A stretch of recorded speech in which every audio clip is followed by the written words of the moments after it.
nagpapasalamat dahil muli tinipon tayo ng Panginoon sa ating sama-sama na pagsamba. Every Sunday, tayo tinawag ng Panginoon para po to worship together. No? Para sambahin ng Panginoon bilang kanyang mga tinubos, iniligtas sa krus ng Kalbaryo, at tayong lahat ay nagpapasalamat sa Diyos. Lahat nga po ng thankful sa Lord, pumalakpak na malakas sa Panginoon. Hallelujah! Glory to God! Hallelujah! Hallelujah! Ayan, alam natin, katatapos lang po ng Valentine's Day. At talagang napakarami po ang nakita natin sa social media na mga batian, no? Mga pagbati at nag-post ng mga pictures. Sino po yung mga nakatanggap ng bulaklak sa inyo? Taas sa kamay. Hello. Ayan, di ba? So, ang daming nag-post na tumanggap ng bulaklak, tumanggap ng chocolates. Ano pa? Yung iba ay maganda ngayon po yung yung kating ko. Nakita niyo na ba yun? Yung binigay ni June, Elisa. Ayan, pagka nagkakaedad po, yun na ang yun ang nireregalo. Ayan, hindi na bulaklak, kundi mga iba't ibang uri ng mga kating ko. Ayan. Nagtaas na rin ayaw, may baon si Jericho. Ayan, no? Praise the Lord, praise the Lord. So, nakita natin talaga namang very commercialized yung atin pong Valentine's Day. At marami rin ang nag-ano ng bulaklak. Anong tawag doon sa bulaklak na hindi sariwa, kundi yung parang ginanchilyo, Ayan. Andito ba si, Trixie? Ayan. Kumusta na? Marami ba na benta? Ayan, no? So, maganda yung occasion na yan. Parang Pasko na rin, sinasamantala at kino-commercialize. Ayan. Pero alam nyo ba na ang pinagsimula ng Valentine's Day, sino nakakaalam? Meron ba kayong idea? I-share ko lang po, Ayan. Ang Valentine's Day, nagsimula po yan kay Valentine. Sabi nyo, Valentine. Ayan. Si Valentine po ay i-declare po siya na saint ng Catholic Church, no? Pero bago siya dineclare na saint, siya po ay kinulong at tawag ito, nakaranas po siya na makulong, mabugbog, beaten and beheaded at pinugutan ng ulo noong February 14, 269 AD. No? Medyo balik konti tayo ng history. 269 AD. Anno Domini, ika nga, At ito ay ginawa sa Via Flaminia. Ayan. Ito ay outside of Rome. So, yan po, si Valentine ay kinulong, binugbog, at pinugutan ng ulo on February 14. At yan ay sa Rome. Ang dahilan po kaya naparusahan siya ng ganon ay tumutulong po siya kasi sa mga nangangailangan at mga persecuted Christians. Sabihin niyo, persecuted Christians. Yung mga mananampalataya ng Panginoon na sumusunod. During that time kasi mabigat po ang persecution. Grabe ang panggigipit, grabe po ang pagpapahirap sa mga tagasunod ng Panginoon.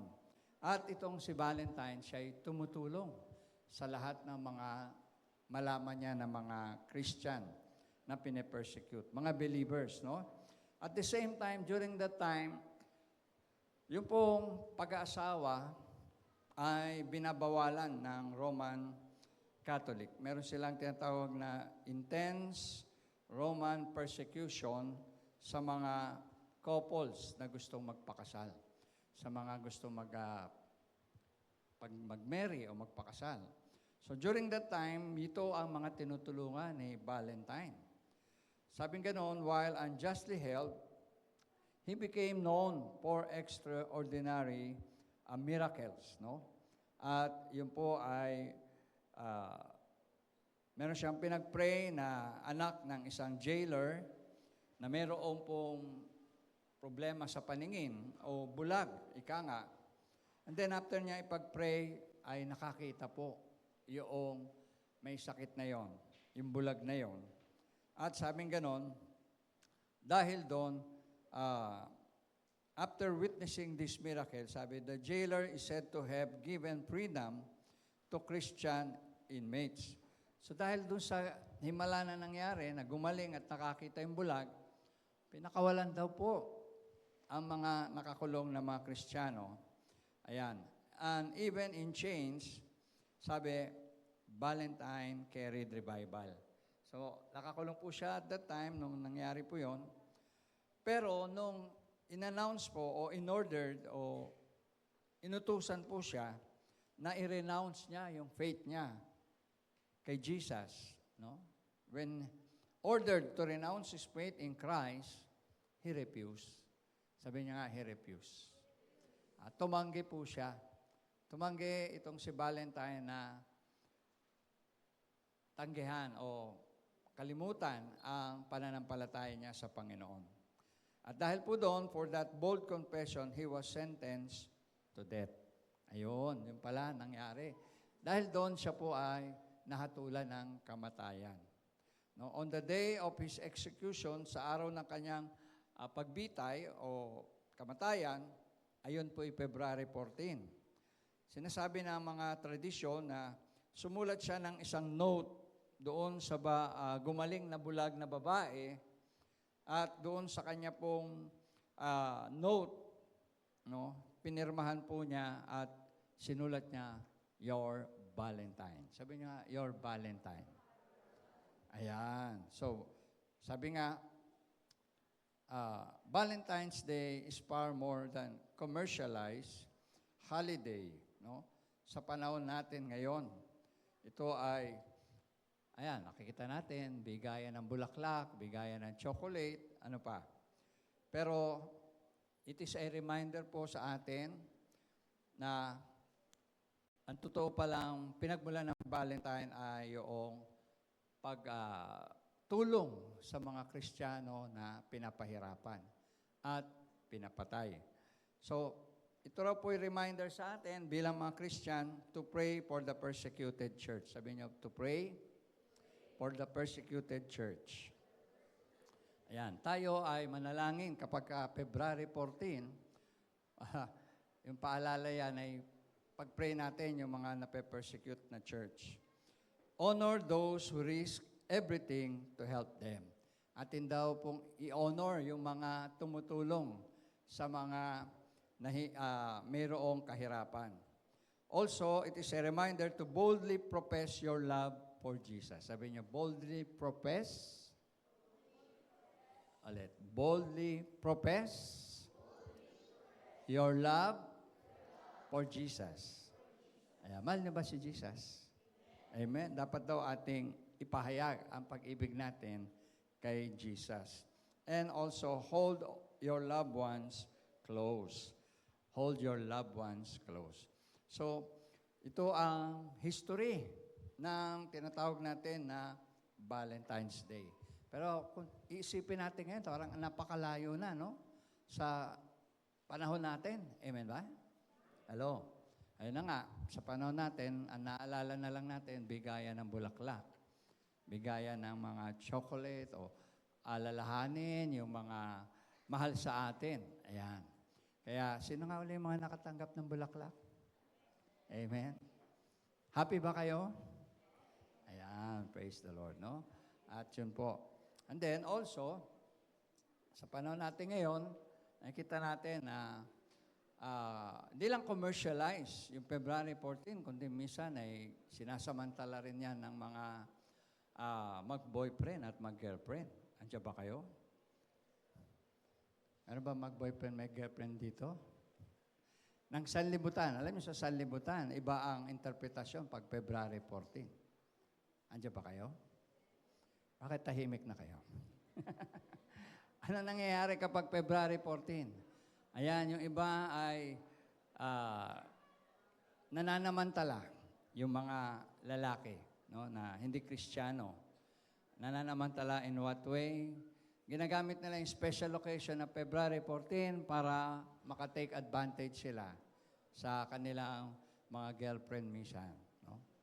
At yun nga, yung iba naman ay bumibigay, kaya nangyari, after 9 months, anong resulta? Merong ipapanganak na sangkol. Ayan, no? Kaya bilang Kristiyano, paalala po sa atin na yung pong February 14, ang kahulugan po niyan ay merong nagsakripisyo na isang Valentine ng pangalan para ipagtanggol, itulungan ang mga mananampalataya ni Kristo. Amen po ba? Amen po ba? Ayan, doon tayo sa idea na yon. Ano po? Na kung saan praying for the church, praying for one another bilang magkakapatid sa Panginoon. Pwede ba palakpakan natin muli si Jesus? Amen! Glory to God! Glory to God! Ayan. On the lighter side naman po, kumusta ang ating mga nagsisell group?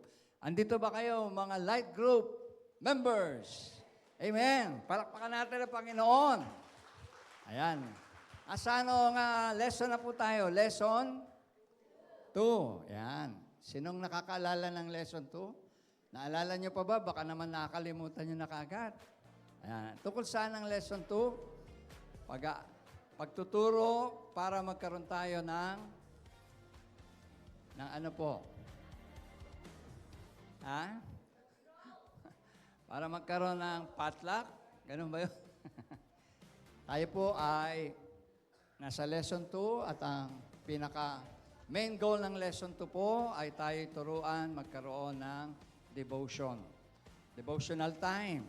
Quiet time. Tinuturuan tayo para magbasa ng Bible. Para tayo po ay magkaroon ng prayer time. Magkaroon ng time with the Lord. Amen. Hello. Andiyan ba kayo? Ayan, and I hope yung ating napag-aaralan sa ating light group, cell group, ay ating ina-apply po sa ating buhay. At yun ay ang ating ilapit ang ating sarili sa ating Panginoon at sa ating mga kapatid na kasama natin sa cell group. Kaya pwede po bang malaman sino yung mga nag-cell group this week? Taas sa kamay. Amen. Ayan, dami. Palakpakan natin ang Panginoon. All glory to God. Amen. All glory to God. At tayo po'y patuloy. In-encourage ko kayo patuloy sa pag-attend ng light group, cell group natin. At yung iba po na hindi pa po naka-join, magsabi lang po kayo kina Pastor Pat at kayo po ay i-join sa mga grupo upang kayo po ay maka-experience din ng na-experience ng bawat isa. Ang goal po natin dito is as a church, sabay-sabay po tayo na mayroong growth when it comes sa ating cell group. Pansinin po nyo, ang ating pinag-aaralan ay iisang lesson lamang. Bagaman marami tayong groups, pero one lesson lang yan. Kaya kung tatanungin ang bawat isa na nag-cell group, pare-pareho po dapat ang inyong pinag-aralan. Amen po ba?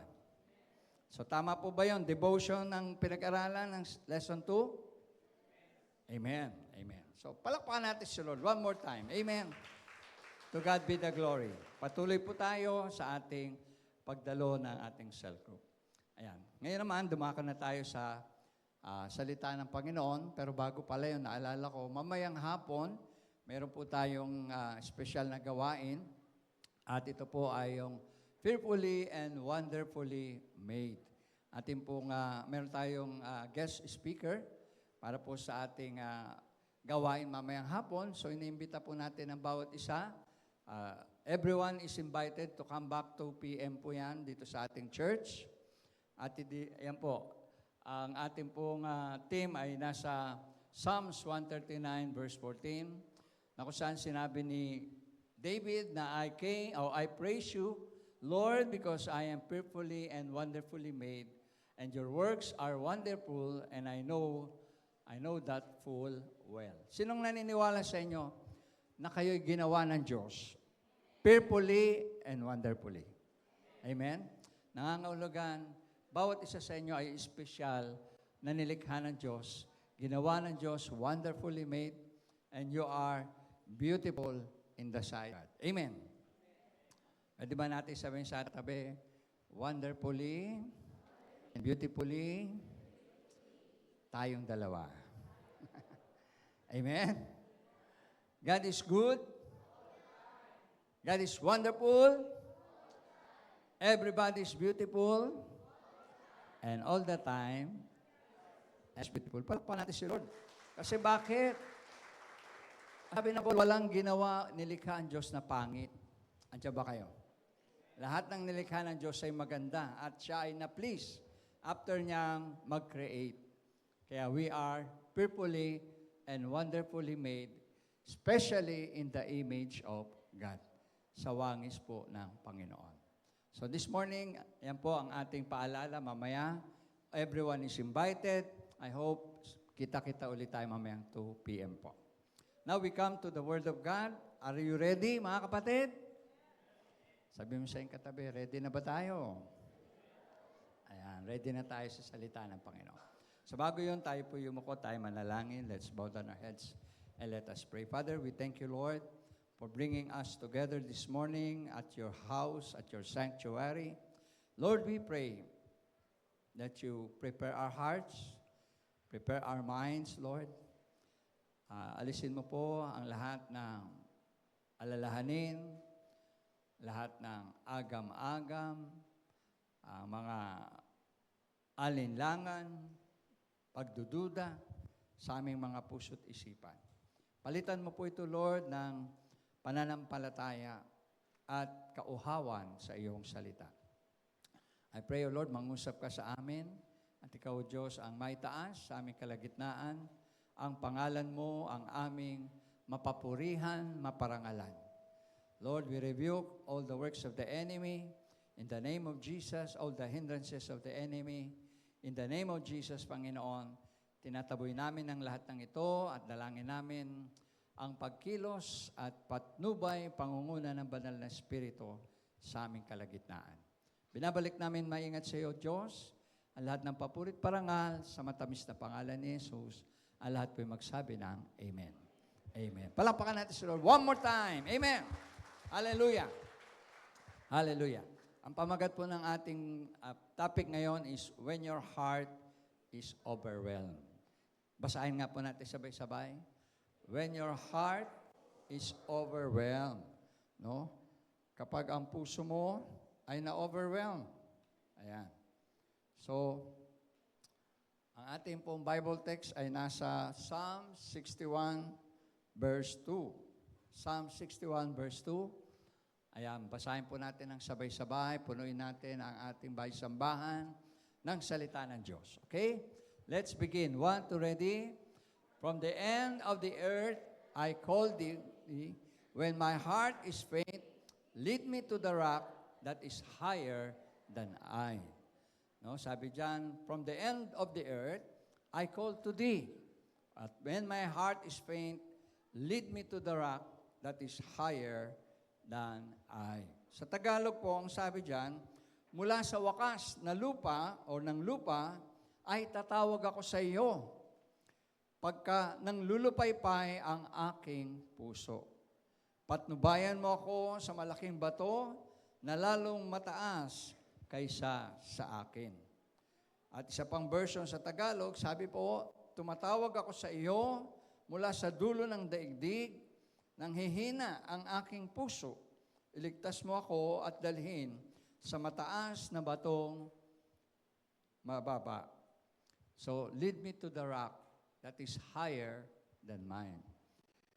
Kaya mga kapatid, sino kaya ang sumulat nito?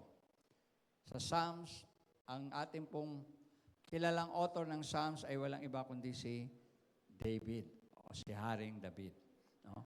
At sabi niya, kapag ang puso niya ay nanlupaypay o nanghina, napapagod ba ang puso? Amen? Sino po ang naka-experience na mapagod ang puso? Ayan, si sister, pagod na raw. Honestly, na-experience nyo ba mapagod? Totoo yan. Pag yung puso natin napagod, minsan, affected yung ating emotions, no?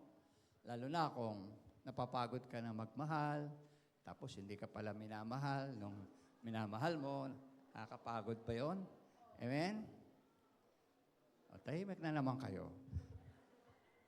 Andiyan ba kayo mga kapatid? Hello? Nakakapagod ba yun pagka nagmamahal ka tapos hindi ka para minamahal nung minamahal mo? Sumagot si Lena, yes daw. Ano pa yung nakakapagod?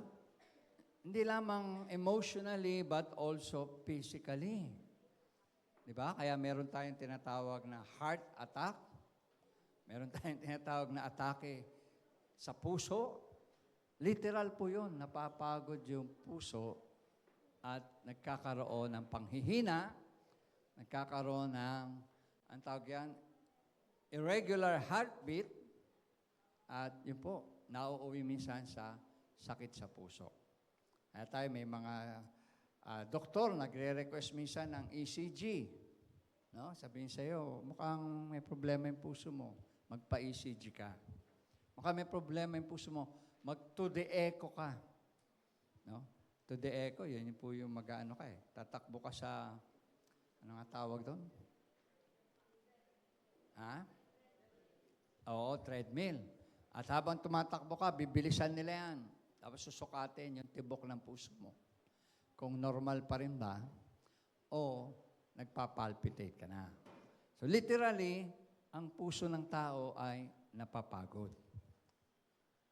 Emotionally and literally. Ito si King David, nung sinulat po niya ito, ayan, napagod ang kanyang puso. No, sabing ganyan, tatawag ako sa iyo, Panginoon, pag nang lupaypay ang aking puso. Patnubayan mo ako sa malaking bato na lalong mataas kaysa sa akin.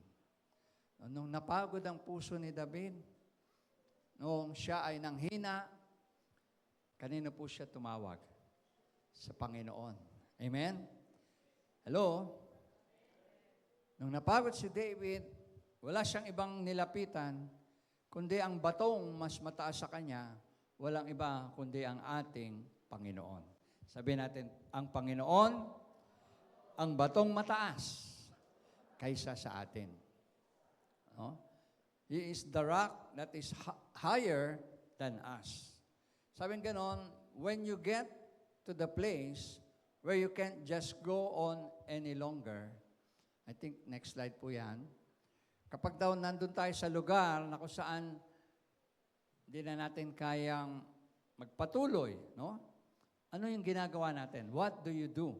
Sabi mo sa iyong katabi, what do you do? Anong ginagawa natin pag hindi na natin kaya? Ayan. Ang advice po sa atin, you pray. Sabi niyo, you pray. Manalangin daw po tayo. Pero minsan kahit nananalangin tayo, walang nangyayari pa. Hindi agad sinasagot. Andiyan ba kayo? Nakaranas na ba kayo? Nag-pray kayo tapos wala pa rin? No, you pray but nothing seems to happen. You pray, nothing changes. Ganun pa rin. You pray pero it doesn't get or nothing gets better. Andiyan ba kayo mga kapatid? Kasi hindi naman sa lahat ng prayer natin, sagot agad ang Diyos natin. Andiyan ba kayo? Pag nag-pray tayo, minsan meron tayong tinatawag na proseso. Minsan ang sagot ng Diyos ay no, wait, at saka yes. No? So, pag nag-pray po tayo, tandaan nyo, tatlo lang ang pwedeng isagot ng Diyos sa atin. No, pag hindi niya kalooban ang pinagpipray natin. Yes, kung kalooban niya, ibibigay niya sa atin. And wait. Sabihin niyo, wait. Ayan. Pagka wait, mayroong purpose ang Diyos. Gusto niya tayo ma-develop ang ating patience. Gusto niya lalo pa tayong mag-trust. Sabihin niyo, trust. Sa Kanya. Gusto niya lalo tayong magtiwala sa Panginoon. Lalo nating ilagak yung ating pananampalataya sa ating Panginoon. Kaya sabi dyan, pagka nag-pray kayo tapos nothing happens, then you begin to wonder if God cares about you at all. Yun minsan ang side effect. Pag nagpe-pray ka tapos walang sagot ang Diyos, minsan sasabihin mo, mahal pa ba ako ng Diyos? Meron pa kayang concern ng Diyos sa akin? Does God still cares for me? Hello? Diyan ba kayo? Sino po yung nakaramdam ng ganon? Na minsan nagkakaroon ng doubt. Doon pumapasok ang kaaway, doon pumapasok si Satan at nag-i-inject ng doubt sa atin. Naglalagay po siya ng alinlangan at sasabihin niya, nako, hindi ka na mahal ng Diyos. Hindi niya sinasagot yung panalangin mo. Kinalimutan ka na ng Diyos. Kaya minsan yung ibang Kristiyano, nanghihina, nanlulupaypay, pag hindi sinagot ng Panginoon, yung request nila, minsan nagbabackslide pa. Hello? Si David, nakaranas po niyan. Si King David. Pero at that time, hindi pa siya hari. Ano po? At sabi diyan, when you face, or when you get to the place where you can't just go any longer, you pray. Sabihin niyo po, pray. Ayan. Manalangin tayo. Pero kahit walang sagot agad ng Diyos, manatili tayo magtiwala sa Panginoon. Amen. Magpatuloy tayong nananalangin. No? At wag nating iisipin na kinalimutan na tayo ng Diyos o nang wala nang pakialam ang Diyos sa atin. Dahil kailanman ang pangako ng Diyos, hindi Kanya iiwan at hindi Kanya pababayaan. Amen. Sabi pong gano'n, long ago, David stood where you stand. Kung nakaranas ka nito, kung ganito ang naramdaman mo minsan sa buhay mo, si David din po nakaranas ng ganito. At tinugon ng Diyos ang kanyang panalangin. Tinugon ng Diyos ang kanyang pangailangan. No? Misa kasi, pag nagpe-pray tayo, usually, may pangailangan tayo. Amen po ba? Kaya tayo lumalapit sa Diyos, kaya tayo nananalangin, may hinihingi tayo sa Panginoon. Pwede itong spiritual na pangailangan, paglagong spiritual, dagdag na pananampalataya, kalakasan sa gitna ng pagsubok. No? Minsan humihingi tayo ng tulong sa Panginoon pag hindi natin kayang harapin ang mga problema sa buhay. Yan po, pinagpipray natin. Minsan naman, mga relasyon. Meron tayong problema sa pamilya, may problema tayo sa anak, may problema tayo sa asawa. Pinagpipray natin sila. Amen ba, mga asawa? Mga magulang, pinagpipray niyo ba yung mga anak nyo? Amen. Di ba? Pag sila'y nagkasakit, nag-aalala tayo, pinagpipray natin, Lord, pagalingin mo po ang aking anak. Nandun yung concern natin at love sa kanila. Pagkatapos, sabi nga, kapag nasa gitna tayo ng pagsubok, sa gitna tayong pangangailangan, especially financially, I believe lahat tayo dumadaan doon.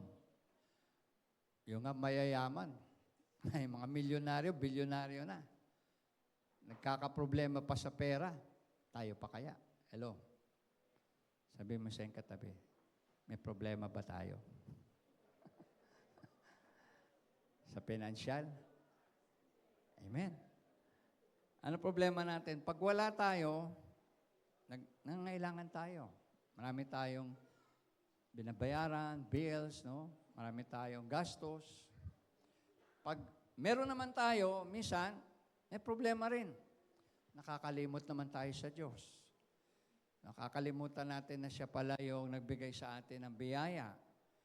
Masaya tayo sa blessing, nakalimutan natin yung nag-bless sa atin, ang Panginoon. So either way, may problema tayo. Amen po ba? Hello?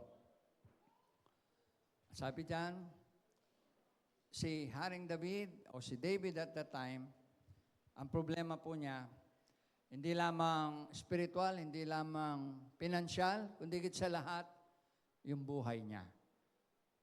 Nanganganib yung kanyang buhay. Yung tinatawag ba natin na death and life scenario. Na kung saan buhay na ang nakataya. Pag buhay na po ang nakataya, malaki bang problema yan o maliit? Malaking problema. So pag buhay na ang pinag-usapan, ang buhay na ang nakasalalay, Napakalaking problema po yan sa tao. At si David hindi exempted doon. No? Dumating po sa kanyang panahon na kung saan humarap siya sa tinatawag na raging enemies who would gladly have destroyed him. Gusto siyang patayin ng kanyang kaaway. At doon po siya tumawag sa Diyos, doon siya nanalangin, doon niya binanggit itong Psalm 61 verse 2, I call to thee when my heart is faint, lead me to the rock that is higher than I. Lumalapit ako sa iyo, Panginoon, kailangan ko ang tulong mo, pangunahan mo ako doon sa batong mataas kaysa sa akin. At ang batong yan, sabi nga, who is this rock? Or what is this rock?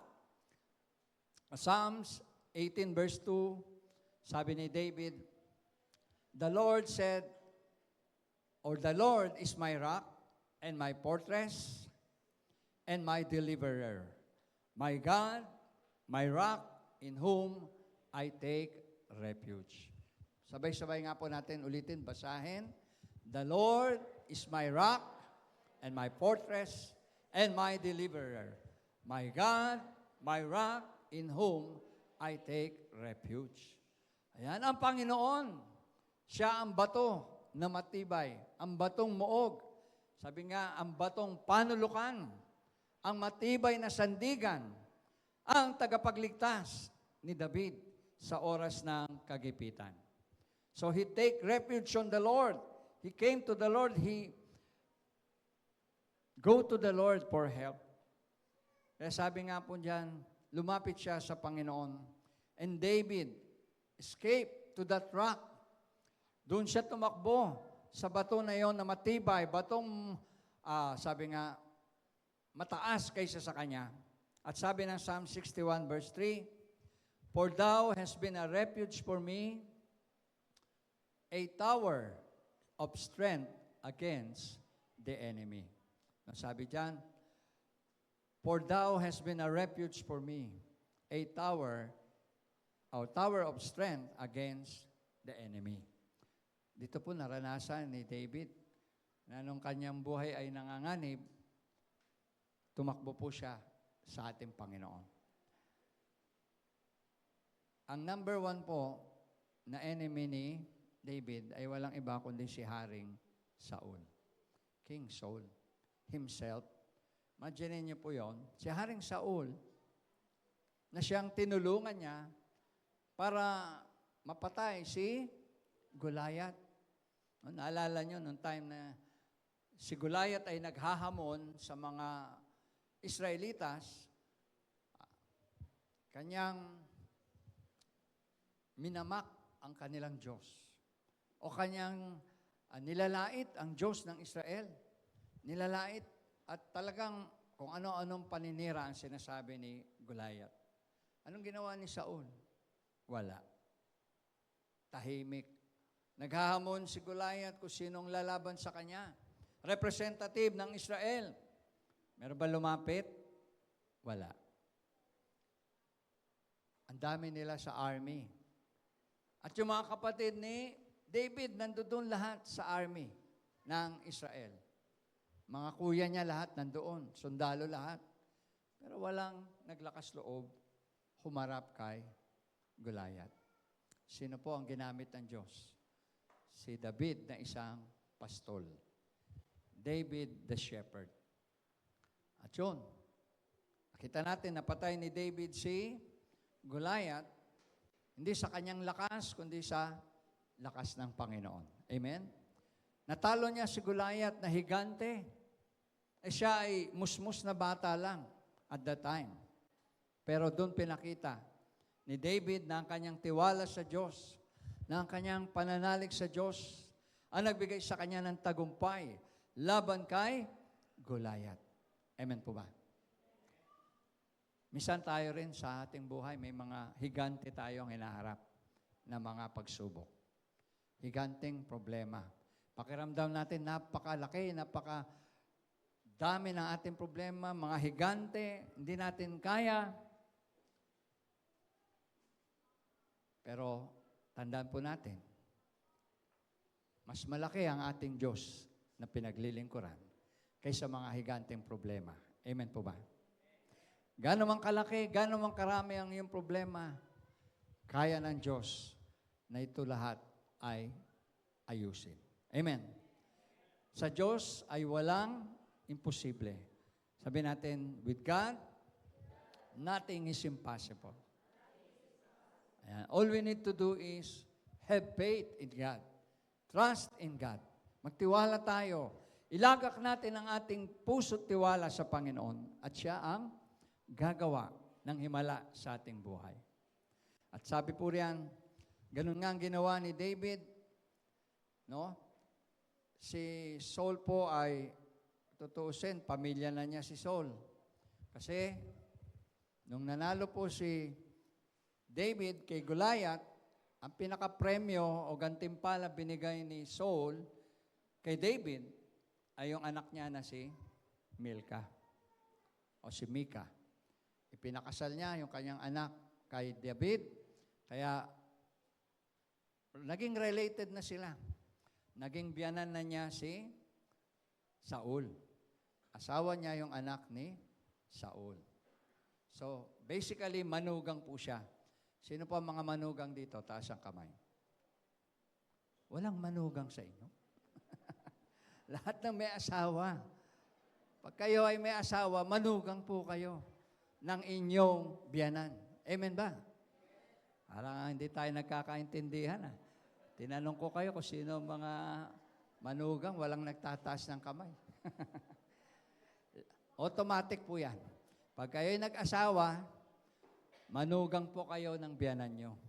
Yan, ganon si David. No? Pero sa kabila nun, related na sila, pamilya na sila eh.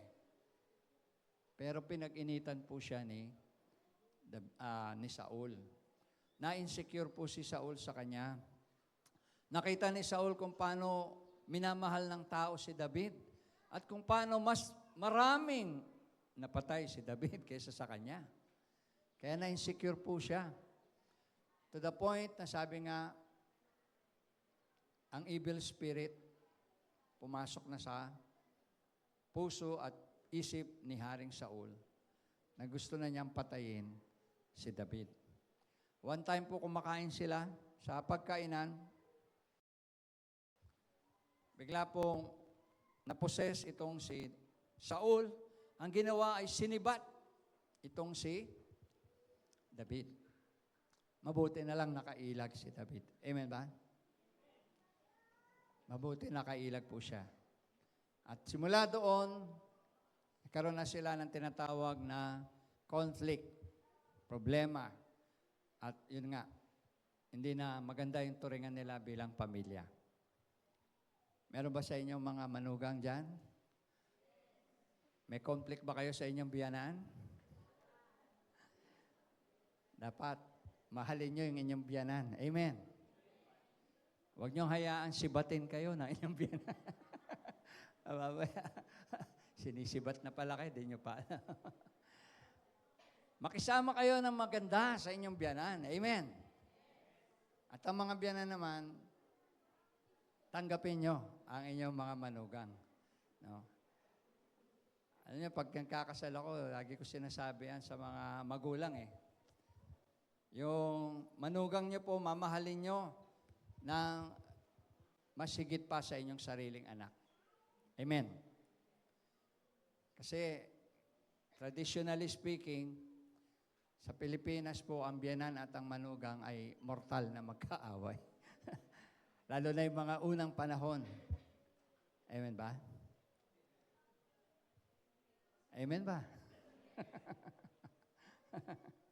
Ayan. Ako ho, personally, sa pamilya ko, si Mami at si Sister Beck, nung unang mga taon ng aming pagsasama bilang mag-asawa,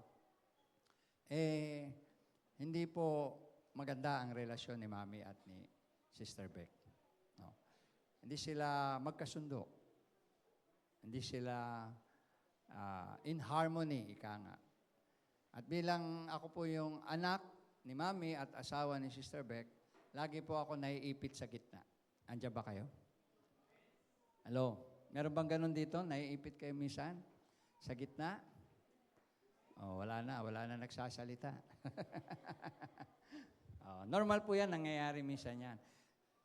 Yung anak, kakampihan niya minsan yung nanay niya. Minsan naman kakampihan niya yung asawa niya. Kaya lang, pag parehong galit sa isa't isa, ayun ang mahirap. No?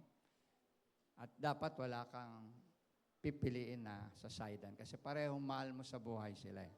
Amen po ba? So balik tayo kay David.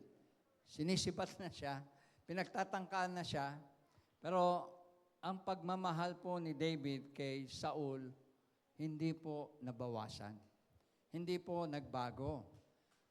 Dito po sa 1 Samuel 28, sinasabi po roon na, ayan, dahil matindi na yung pong galit ni Saul kay David, maging si Jonathan, no, kaibigan at anak ni Saul, kaibigan ni David, ninano na po siya, pinatakas na siya.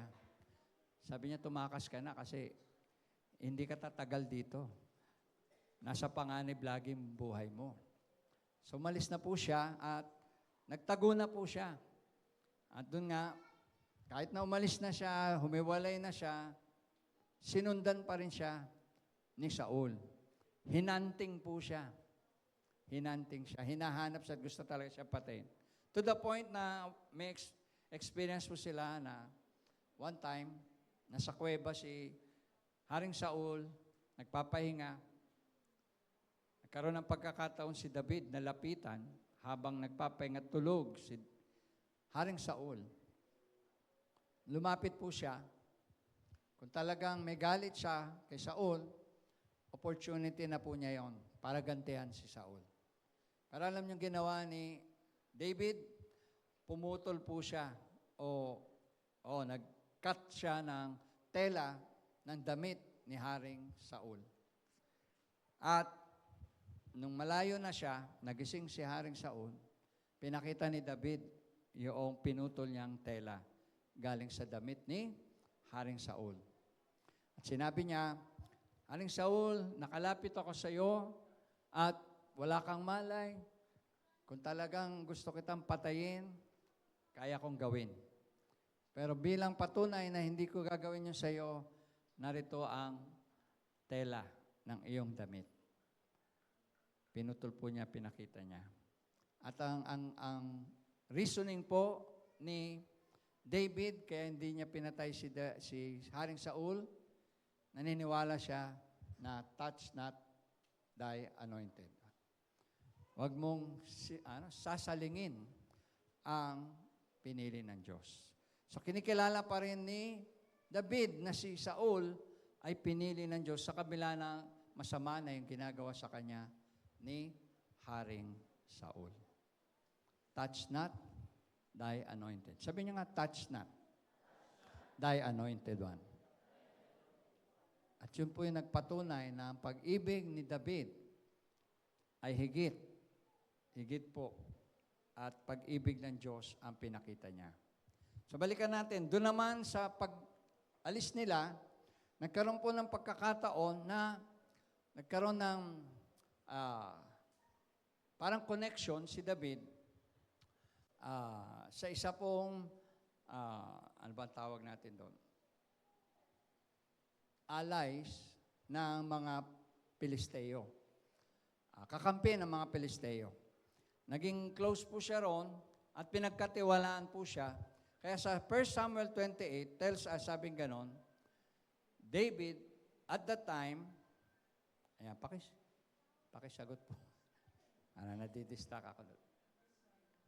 Ayan. Hello? Ayan, meron po nagre-ring na phone. Ayun, okay. Ayan, mamaya na lang kamo. Sa 1 Samuel 28, sabi po, tells us David at that time was leading an army of rebels. No? Nung umalis si David, lumayo kay Saul, may mga sumama sa kanya na supporters niya.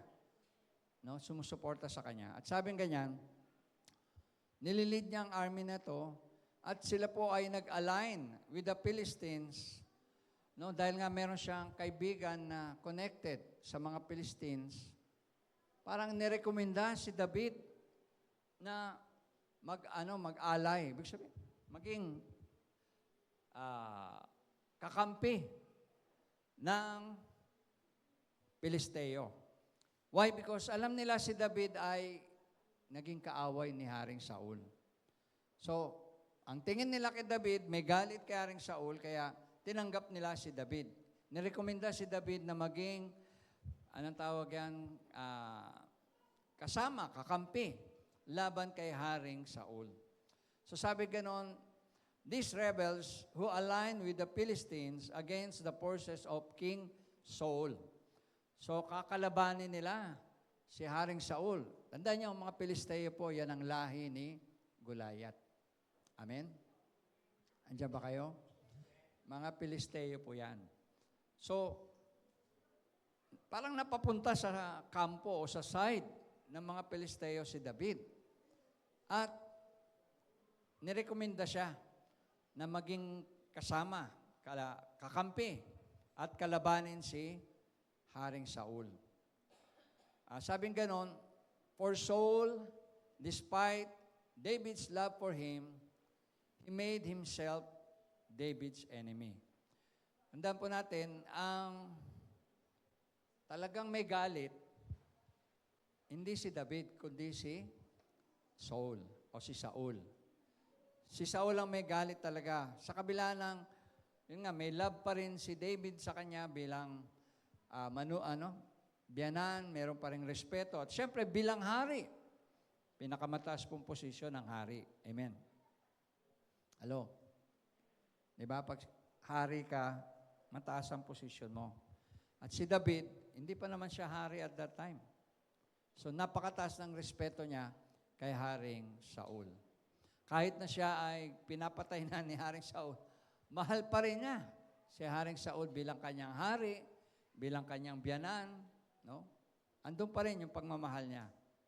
Sabing ganon, but when the Philistines discover that David had recent ties with Saul, they said to David, "You cannot fight as part of us. You are liable to turn against us in the heart of the battle." So yung pinakapinuno ng mga Pilisteo, nung nalaman na si David ay manugang ni Saul, siguro naalala rin niya na si David ang pumatay kay Goliath. Sabi po ng pinakamataas nilang, kumbaga commander sa Philistine, aba, hindi ka pwedeng sumama sa amin. Baka mamaya sa gitna ng labanan, bigla mo na lang kaming pagpapapatayin. Di ba? Pwede pong maisip yon ng commander ng Philistines. At pwede na naman gawin ni David. No? Pwede siyang bumaliktad. Amen po ba? Andiyan ba kayo? Pwede siyang maging balimbing. Kasi kalaban nila talaga yung Philistine. So, hindi nagtiwala sa kanya ang mga Pilisteo. Niisip ng Pilisteo ay talagang, kakampi mo talaga Israelita ka pa rin, nananalaytay pa rin sa dugo mo ang pagka-Israelitas. Kaya hindi ka pwedeng kumampi sa amin. Dahil mamaya, habang naglalaban tayo sa gitna ng battlefield, imbis na yung mga army ni Haring Saul ang kalabanin nyo, bigla kayong bumaliktad. Kami ang kalabanin nyo. May record na po si David na great warrior siya. Marami siyang napatay. Kaya nagdalawang isip yung hari o yung pinakapinuno nila. Sa palagay nyo, meron bang katwiran yung leader nila? Yes, di ba? At sa totoong history ng mga labanan, kahit po sa mga bansa ng Europa, sa bansa ng Scotland, no? Sa Europe, Kung titignan natin ang mga history, may mga ganun po na mga spy. Ang tawag doon, spy. No? Yung sumasanib sa kabilang panig, kunyari ay kakampi, yung pala kumukuha lang ng impormasyon, tapos ibabalik doon sa kanyang pinagmulan. Kaya, minsan, mayroon tinatawag na trap. May mga entrapment. At doon, ambush na tinatawag kasi nga, alam na. Nalaman na yung plano. At meron nang nag-espiya para kontrahin yung plano. At hindi lang po yan isang beses nangyari. Halos lahat ng mga labanan ng bansa, laging mayroong ganyan. Kahit sa panahon natin ngayon, ang Amerika at ang Russia, ang China, naalala niyo ba si Alice Goo? Ano po ang kaso niya? Ano po ang sinabi ng mga senador? Spy from China. O, di ba? Sa panahon natin ngayon. Naging ano siya? Nagpanggap na Pilipino. Naging mayor ng Tarlac. O, di ba? Hindi mo akalain. Pero ang pinagmulan niya ay China. At nagkaroon siya ng posisyon sa gobyerno natin. Yan yung mga taktika na ginagawa ng mga tao nung araw. Kaya, itong si David, bagaman malinis ang puso ni David, wala siyang ganong plano, pero matalino ang leader ng Pilisteo. Naisip niya na pwedeng bumaliktad si David. And, yun nga, sabi ko nga, nangyayari po yun. Maraming nangyaring ganong pagkakataon sa history ng mga bansa. So, to make the long story short, hindi na po tinanggap si David para tumulong sa mga Pilisteo. Ano nangyari? Anong naramdaman ni David? He was discouraged. Sabi niyo, discouraged. Oo nga. Alam niyo, yung rejection, nakakabigay po yan ng discouragement. Sabi niyo nga, rejection can give us discouragement. Sino po nakaranas na sa inyo ma-reject? Amen? Yung bang i-reject ka talaga, tanggihan ka, o ma-deny ka. Ako po may experience ng rejection. Nung ako po nag-apply do US Embassy ng visa, yung babalik po ako ng pangatlong beses na-deny ako sa embassy. No? At kasabay ko pa noon si Sister Josie. Dalawa kami. Sabay kami pumunta sa US Embassy. Kukuha siya ng tourist visa. Ako rin. Dahil may invitation po si Pastor Robert noon para mag-speak ako sa church nila. Punta kami. Ang aga namin. Punta kami sa US Embassy para magpa-interview. May schedule na kami. At di pagdating doon, kami. Kaya walay kami ng pila. Kaya ba yung consul na tumawag sa amin. So pagdating po namin doon sa harap, tinanong kami, interview. And then, alam niyo, pagka kayo ay nag-apply ng visa, lalo na sa US, pag kayo ay denied right there and there, malalaman nyo.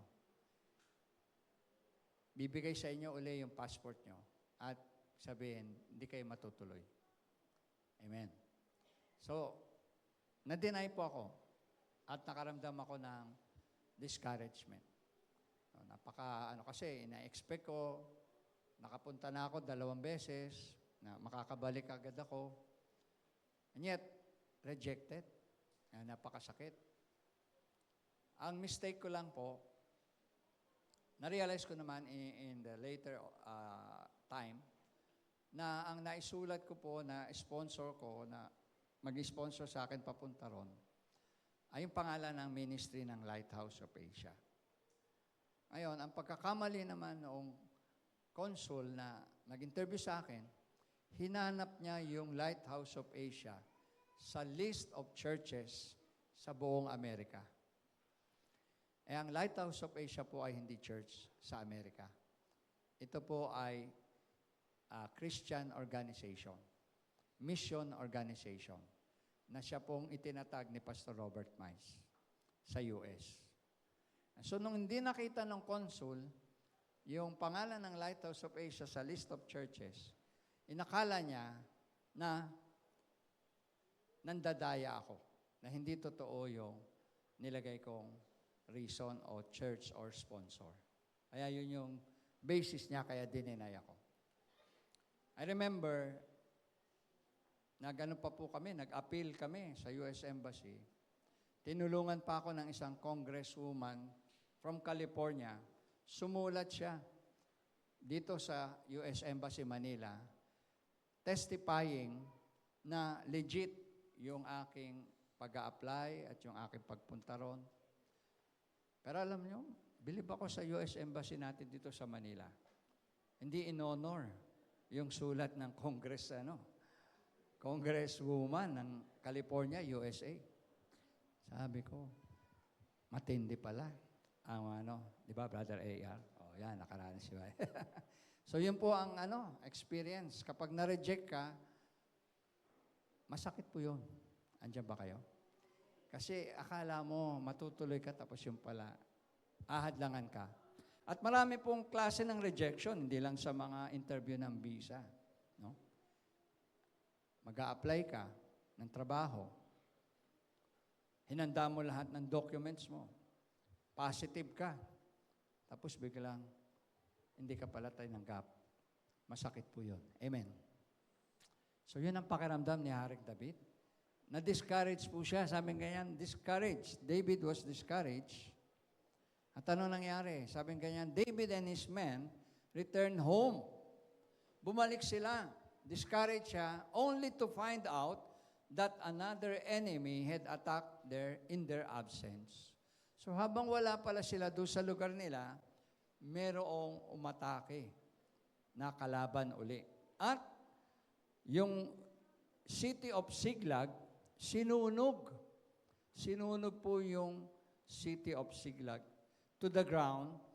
Walang tinira. Lahat ng nakatayo na bahay, o bahay kubo man yan, o kung ano man yan, sanipa man yan, sinunog lahat. At binihag pa ang lahat ng babae at mga bata. Mga babae at bata. So pagbalik nila roon, wala na yung mga asawa nila at mga anak nila at discouraged pa sila. Nagigets nyo ba yung feeling? No? Parang katakot-takot. Parang sila sinukluban. O parang silang talagang down na down. Ay, yung sabi ni David, ang puso ko ay nanlulupaypay. Ang puso ko ay nanghihina. Ikaw ba naman ang dumanas ng ganitong problema? Maaari sa atin, hindi ganoon ang sitwasyon natin, pero alam ko kapag tayo may mabigat na problema, pareho po ang pakiramdam na nanghihina ang ating puso. Nanlulupaypay ang ating puso. Minsan pati ang ating pisikal na lakas nanghihina at nanlulupaypay din. Amen po ba? And when we feel that way, even our spirit weakens too. Nanghihina, pati ang ating spirito. Tingnan nyo kapag kayo discouraged, tinatamad kayong magbasa ng Bible, tinatamad tayo minsan mag-attend ng worship. Anong pakiramdam ko? Mabigat ang pakiramdam ko, Pastor, pasensya na kayo, hindi ako makakapunta. Ayan, di ba? Napakadaling sakyan ng kaaway. Yung pakiramdam natin pag ganyan. Hindi okay yung pakiramdam ko, kaya dito lang ako sa bahay. Amen ba kayo ron? Discouraged. Na-discourage si David pagbalik niya. Lahat ng mga kababaihan na wala. Lahat ng mga bata na wala. Abay, sa church, dalawang ministry po yan. Women's ministry and children's ministry. Andiyan pa kayo? Importante ba mga kababaihan? Hello? Buti na lang kahapon, mayroong magandang ginawa ang Panginoon sa women's ministry. Amen. Nagkaroon ng revival, nagkaroon ng encouragement ang mga women, kababaihan umattend. Sila po'y pinag-pray, pinahira ng langis, at sila ay na-encourage sa Panginoon. Pwede ba natin palakpakan ng Panginoon? Amen? Hallelujah. Sabi nga ay, precious ang mga kababaihan, special ang mga kababaihan, lalo na sa church, sapagkat bawat isa sa inyo po'y may calling na binigay ang Panginoon. Siyempre, di lang naman kababaihan, pati kalalakihan din, siyempre. Kaya lang wala po tayong event para sa men's, ano? Pero yun na nga, kahapon ay Women's Day o Women's event sila. And then, yun nga, mga bata, children's ministry. Importante ba children's ministry? Hello? Lahat po ng mga leaders natin ngayon sa church, karamihan nagsimula sa children's ministry. Alala ko si Mark. Ang unang ministry ni Mark noon ay tambourine ministry. Ayan. Sumasayaw sila. No, sila Lau, sila Genevieve, sila Wilson. No. Mga bata po nagsimula sa church. Pero ngayon, leaders na po ng church. Palakpakan naman natin si Lord. Amen. Hallelujah. Ganong kahalaga ang ministry po ng children at ng women's. Wala na silang dinat ng mga bata at mga kababaihan. So dahil po ron, nagalit yung mga kasama niya. David's own men turned against him and spoke of killing him. Imagine niyo, hindi lang pala si Saul ang gustong pumatay sa kanya, pati na rin yung kanyang mga kasama. Yan po, no? Minsan doon nasusubok yung yung relationship, no? Yan ay mga kasama niya, mga tauhan niya, mga hawak niya, and yet, nung dumaan sila sa ganong pagkakataon, sitwasyon, pati sila gusto na rin nilang patayin si David.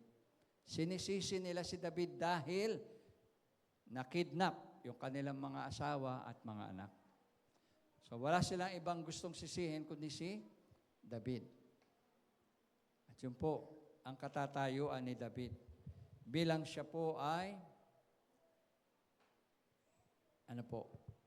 leader po ng kanilang grupo. Kaya sabi diyan, but instead of falling on his sword or drowning in his despair in wine, no? Imbis na siya ay maglasing. Alam niyo naman minsan ng mga lalaki, kapag may problema, naglalasing. Andiyan ba kayo? Hello? Bakit? Wala sumasagot.